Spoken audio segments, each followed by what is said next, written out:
Hello and welcome to the 5th season of NSE FinWiz, powered by CNBC TV-18. I'm your host Gautam Srinivasan, and we're here to tell you everything about personal finance and wealth creation. My team and I are at Guntur in Andhra Pradesh at the agri-business headquarters of one of India's leading consumer products manufacturer, ITC. ITC Agribusiness is one of the largest integrated agri-business enterprises in the world, with decades of experience and a skilled employee base operating across diversified businesses. ITC Agribusiness is revolutionizing the agricultural sector in India. NSE FinWiz, with its theme Dream On, engaged the employees at ITC in Guntur to understand their thoughts on financial planning and wealth creation. Today's world is more of large disposable incomes. I started with a salary of 850 rupees. People today, with the same level that I joined, earn 18-20 lakhs. But I'm a bit concerned whether they have the habit or even the knowledge of how to invest. I think they learn from each other, which may not be the best way. And I believe that the current generation is more about here and now, spend the money, and we'll see tomorrow. So I think people need to be made aware as to why it is important to save money for the future, why it is important to start insurance right now, and how it is important to systematically build your portfolio over a period of time. Financial literacy per se means having the knowledge of having the knowledge and the wherewithal to divert your money into channels that will be of some use to you in the future. So it is basically managing your funds and having the knowledge to manage the funds in such a way that it will aid your growth as you go along with the life. Financial literacy is absolutely absent in our education system, especially if we look into the fields of engineering or say other science-based backgrounds, wherein we do not have any idea about how a financial field operates or how to evaluate a company or how to value these shares. Coming new to the system where we are not taught much about financial investments in our career, so I started with banking investments as of now, and that would go for about a year and a half, and after that, say I'd like to make an investment wherein it will give me much better returns.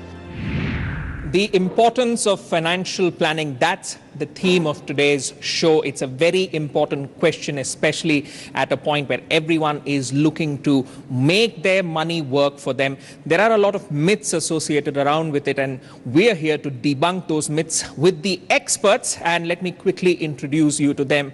Harshvardhan Roongta, certified financial planner at Roongta Securities, and Mr. Pankaj Matpal, who's the MD and CEO at Optima Money Manager. So let's kick things off with the central question, the importance of financial planning. Harshvardhan, let me come to you. List to us the benefits of a proper financial plan for the audience. Well, Gautam, if you're looking at creating a financial plan, it's most essential that we think about it as an activity itself. You cannot plan for anything, or you cannot start investing unless you've made a concrete plan. So imagine a situation, you just decided that I want to go on a vacation. You step out of your house and you search for an appropriate mode of transport, which at that point you think is good enough, and then you take that mode of transport. Now, if you were going to say Hyderabad, okay, and the appropriate mode of transport for you in that situation was a bicycle, is this the right mode of transport to get to Hyderabad? Wouldn't there be a better mode of transport? Now, this could have been planned better had you thought about it in advance and booked the appropriate vehicle to go. So, if you don't make the financial plan, you'll be riding a bicycle to Hyderabad when you should be actually taking a flight, or you should be hiring a car. Mr. Matpal, coming to you, what's the pitch that you as an expert on financial planning gives to someone, say, approaches you who's new to this and who says, why should I be doing it at all? What would you say to them? First and foremost thing in financial planning is that setting up realistic goals and then making a plan to achieve it, then thinking about the asset classes. Within asset class, when I say asset class, means equity, debt, gold, silver, or real estate, where you should invest. And then you should think which kind of scheme in that asset class. And in terms of perception, because sometimes some of us might be thinking, do I have enough to go headlong into financial investing? I don't have a lump sum with me. How do I go about it? How do you address these perception issues? I'll ask this question to both of you. We'll start with you, Harshvardhan. We have a thought that I need a lot of money to invest. Well, that's not true. The best of the investments are made if you start with a small amount and you start early. So I'll give you an example which I commonly share across different platforms. If a person was to invest 1,000 rupees, okay, that's affordable by even a new recruit in your company at this juncture. So if a person was to invest 1,000 rupees for a period of 30 years, okay, and that asset grows at about 14% annualized. Okay, there are enough data points to prove that on a period of 30 years, you can invest in an asset which generates about 14% annualized return. This 1,000 rupees invested over a period of 30 years becomes 54 lakhs. That's the power of compounding. All right. Now, before we go to the audience, I have to ask one question to Mr. Matpal, which is measuring expectations in terms of returns. Because anytime you invest and you see the returns in the first year and you wonder whether this was a good idea, what would you say to people who are watching this show and who are here in terms of how to measure their expectations in terms of returns when they start their financial planning journey? If you want to accumulate bigger money, then definitely first thing is beating the inflation. If anywhere you're investing, there is a tax may be applicable on that. Second thing is inflation. So post-tax, after application of inflation, how much returns you get? Will it be really helping you to achieve that goal? So that is why when you're planning for a long-term goal like children education, retirement planning, your exposure to equity has to be more. Because equity as an asset class has always delivered higher returns in long term. In short term, it may be volatile. For short term, when you're planning for 1 year, 2 year, that time your debt investment like your fixed deposit, post office scheme or debt-oriented mutual fund can be a better choice. So returns, when you expect higher returns, there may be a bit higher risk of volatility. Because equity market, nature of equity market is like that only. Sometime it goes up, sometime comes down. But if you're investing for long term, stick to that. If market comes down also, it will go up.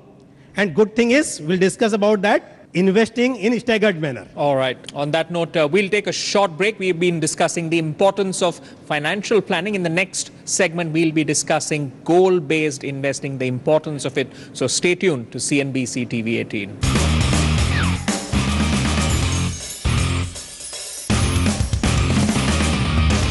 Welcome back. You've tuned into NSE FinWiz Season 5. We've been discussing the importance of financial planning, and now we are going to take a deep dive on goal-based investing. We have with us experts on financial planning, Harshvardhan and Mr. Matpal. Now, what do you think happens when people are not certain about their goals? They know that they want to earn money, but they do not have those set specific goals for which you can create a financial plan for. What to do in that instance? What would you say to them? The first step is to identify the goals as to what do you want to save for. Now, there could be instances, as you said, that you do not have any fixed or any identified goals at this juncture. But at least you must know, do I need this money in the next 3 years or 5 years? Or it's like a holiday for me, I've burned this money up. You could even think like that. The other would be, I need to study further. I may take a break. So this is a very common thing that we see around, that you might work for a certain amount of time and then you might say, I want to go for higher education. So that could be 2 years, 3 years. So you could set aside money for that, and the product would be different in this particular case. Then the second element is, if at all you've identified a goal, then you need to quantify that goal. Okay, you say, I want to save for my retirement. So that's a very common thing. I want to save for retirement. The question is how much? So there is a financial calculation in it. So unless you do that calculation, you will not know how much money you need. Absolutely. So this is the reason you need to identify a goal. If you don't have an identified goal, then at least have a timeline until which you don't need that money. And you need to quantify that goal. Otherwise, you'll go horribly wrong. Trust me. And for dual income families, Mr. Matpal, arriving at a common goal between the husband and wife, what are the pitfalls to avoid and what are some of the pointers you would suggest to them? Husband and wife planning together. See, maybe that your requirement for tax saving may be different, but for goals, it is common. For children education, for buying a car, buying a house, almost in personal finance, when we talk about goals, these are the goals: buying a bigger house or first house, or buying a car, buying something, going on a vacation, something. So whenever you plan, sit together, discuss about those goals, and then invest. Otherwise, what happens most of the time, wife is not aware of what husband has done, or husband is not aware where wife is investing. They both are saving money, sacrificing their consumption, but ultimately not sure whether they'll be able to achieve their goal. That's a very important point for you to take the effort to thoroughly understand this space so that both of you, both the husband and wife can know what they are getting into and understand how the entire financial planning process works. Now, let's hear some more goals from the audience. What are their aspirations, and see how financial planning can help them. Our first candidate is Mukund, who is with executive operations in the processed fruits department. Mukund, if you could get up. I want to do a business another 5 years time for me, because after that I would achieve, I would cross my 45 years age. All right. So the amount that Mukund wants to accumulate is around 1 crore, and on a monthly basis he can save around 25,000. His time horizon is 10 years, and he wants to start his own business. So gentlemen, what's your advice to Mukund?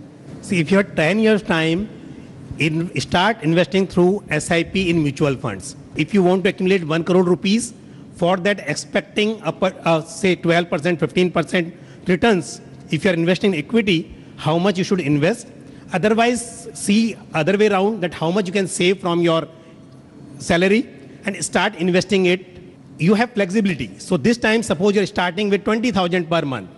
Next year, when your salary increases, plan to increase your investment as well. With power of compounding, with this increment in your investment, you will be able to achieve your goal. All right, let's hear about the dreams of our next audience member. Why Anuradha? I would like to know what is the best mutual fund to invest for my next retirement. Okay. I mean, For the time retirement. period is 10 years. Okay. So just to give you a bit more detail, her dream is to plan a certain amount for her retirement, and the amount she wants to accumulate is around 50 lakhs, saving monthly 15,000 rupees, and the time horizon is around 11 years. Harshvardhan, what's your advice to her? So at this juncture, if your focus is retirement, this money should get diverted into an equity. Now, if you understand how equity markets function, you can identify stocks yourself, you may want to pick up shares directly. Now the question is, within equity as an asset class, which are the different kind of schemes that I can invest into? So the fund houses have categorized, and they've got several schemes fitting into whatever the investor requires. So there is one kind of a scheme which is called a large cap fund. So when you invest in a large cap fund, the investment will go only into blue chip companies, into companies which have a market capitalization by size, they're bigger than 10 to 15,000 crores at least. Okay, so you're investing into companies which are the best, the cream of the country. If you choose to invest in a fund which is investing into mid caps, so the horizon, the investment horizon for this particular fund will be companies which are about 2,500 crores plus up to 10 to 15,000 crores. So your investment goes into companies with a market capitalization of that amount. If you invest at small cap, it goes into lesser than 2,500 crores. And then there are multi-caps. So now if you don't know, I don't want to decide whether to invest in large, mid, small, what.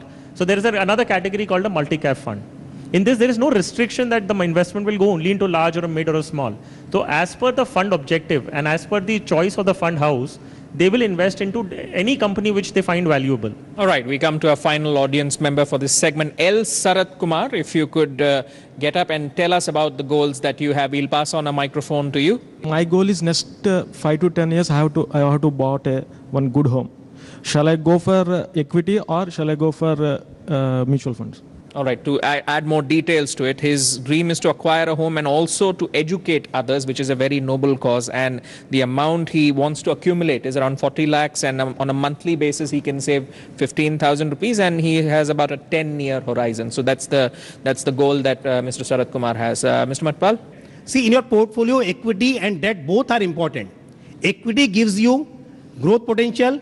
Debt gives you more stability to your portfolio. So that is why right now the advice is that you should have higher allocation in equity. And second thing, because in longer term, the risk of volatility comes down. There is a lesser risk. So that is why start with equity through SIP route. That is another way, because when the market is down, you are getting more units. So that is another reason that it will minimize your risk of investing in equity. But when you are close to your goal, only 3 years, 2 years left, then start other way around. You should have higher allocation in debt and little exposure to equity. All right. On that note, we'll take another short break. We've covered the importance of financial planning and goal-based investing. In the final segment, we'll be throwing the floor open to the audience to ask the questions that they have to both our financial experts. So stay tuned to CNBC TV-18.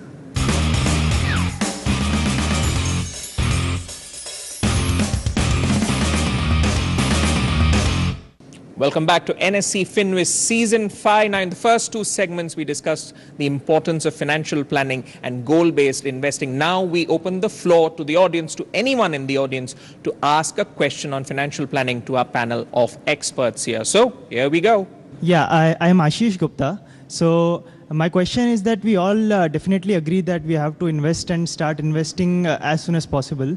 So the next question is, how do we go about researching for the right fund? What should be the typical methodology one should follow, being a beginner? So that is one question I have. And the second question is about the cryptocurrencies, that is the buzzword, so to say. What is your view on that and the government's stand on that? So these are the two things. All right. Researching on financial products as a beginner, and of course, the cryptocurrencies question. Harshvardhan. Well, answering your first question, there are professionals who can help you create that portfolio. So one way is to do that. If you have the knack of doing it, you can surely go online and there is information available. So to begin with, the easiest way to pick the leaders in any field. So which are the top 5 fund houses in the country in terms of the assets that they're managing. So try and pick schemes out of that. I mean, you can't go wrong really with that. So that could be one way to start off, and then you can take it at one step at a time as to why a particular scheme, what are the advantages, what has been its performance in the past. So you can go into those details. Now, answering your second question about cryptocurrencies, I would say, why would you need to invest in a product which is unregulated at this juncture? The government of India in that context has already announced that they're not recognizing this as an official currency. All right, let's go to the next question. Yes. My name is Shitanshu. What do you suggest, a mutual fund or the NPS for retirement? Comparison between NPS and mutual fund, I'll say that both act on the same principle. This NPS also have your exposure in equity and debt like corporate bond or government securities. But the only limitation in NPS, that exposure in equity cannot be more than 50%. When you're talking about long-term goal, you should have higher exposure in equity. In that case, investing in diversified equity mutual fund and having a little exposure in debt funds will make better sense compared to investing in NPS. NPS gives you some extra tax benefit to the extent of 50,000 rupees investment in a year. So if you want from that point of view, some 50,000 rupees you can invest in NPS, but otherwise, specifically for your retirement, your exposure should be more in mutual funds. All right, let's have the third question from you. Can we pass the mic to the gentleman, please? So my name is Manish Jha, and my question is very basic question. So what are the common mistakes which a new investor should avoid? First thing is to have unrealistic expectations from a particular investment. The second problem is that when you create a portfolio, suppose hypothetically you approached a financial planner, you've created a portfolio. Then when should you look at it? We start reviewing it, after 6 months maybe. You started an SIP and we have people come back to us and say that it's been 6 months, but I don't know what it is doing. You must understand that's not the time horizon you should be looking at it. You have to look at it after, say, probably 2 or 3 years. Give it time, because you're investing in a piecemeal manner. And on that note, we'll conclude this episode of NSE FinWiz. I'd like to thank our guests for providing insights on the very important topic of financial planning. And I'd like to thank our audience, the folks here at ITC Guntur, for asking all the questions that they had to plan their finances better. And thank you to our audience at home for watching. I hope you learned something. Next week, another city, another company. So stay tuned to CNBC TV 18. This has been a really insightful program. what I learned about financial literacy and financial planning. This is something that we don't usually learn in schools, and this has been my first experience. After today's event, all my doubts regarding mutual funds, equity, and other investment plans got solved, because I am a beginner in this field and I have so much knowledge about it. I joined the company last year and I'm looking forward to do mutual funds investment in future.